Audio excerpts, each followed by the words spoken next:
என் மேல் உனக்கேனோ பாரா முகம் மன்மதன். நாடகோட்டையில வாசலாவது 4 காசு கிடைக்கும். வீட்டுல ஒரு மளிகை சாமான் கிடையாது. அத பத்தி கொஞ்சமாவது யோசித்தீங்களா? ஏங்க இப்படி காலங்கத்தால காது கிழியற மாதிரி கத்துறீங்க? காது கிழியுதோ? ஏண்டி சொல்ல மாட்டேன்? நான் நாடக கோட்டையில நான் பின்பாட்டு பாடுறத கேட்டுட்டு உங்க அப்ப ஆஹா மாப்பிள மாப்பிளன்னு என் கையை பிடிச்சுக்கிட்டு தியாகராஜ பாகவதற்கு அப்புறம் உங்களைத்தான் நான் தியாகராஜ பாகவதரா பாக்குறேன் அப்படின்னு என் கையை பிடிச்சுக்கிட்டு என் பொண்ணை நீங்க தான் கட்டி ஆகணும்னு கெஞ்சினாருடி. போனா போதும்னு கட்டி தொலைச்சேன். என்கிட்டயே முறைக்கிறியா? அட பாவி மனுஷா, இவ்வளவு நாளா என் வாழ்க்கையை கெடுத்தது எங்க அப்பான்னு தான் நினைச்சேன். இப்பதான் தெரியுது தியாகராஜ பாகவதரோட குரல். எங்க அப்பா என்ன உங்க தலையில கட்டிட்டு கடமை முடிஞ்சதுன்னு கண்ண முடிக்காரு. இப்ப நான் எல்லாம் காலம் வர உங்க கூட கஷ்டப்பட வேண்டியதா இருக்கு. போது நிறுத்தமா. ஏமா அப்பா கிட்ட சண்டை போட்டுக்கிட்டே இருக்க? உனக்கு இதே வேலையா போச்சுமா? மாதவி, நான் என்னம்மா பண்ணுவேன்? உங்க அப்பா பொழப்பதான் கூத்தாடி பொழப்பா போச்சேம்மா.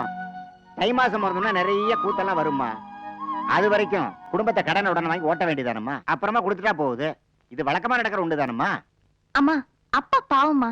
அவர் என்னமா பண்ணுவாரு? நீங்க ஃபீல் பண்ணாதீங்கப்பா. நல்ல பொண்ணு நல்ல அப்பா, எப்படியோ போய் தொலைங்க. அப்பா நீங்க பாடுங்கப்பா, நான் கேட்கிறேன். வெரி குட்ரா, உட்கார்றா கண்ணா.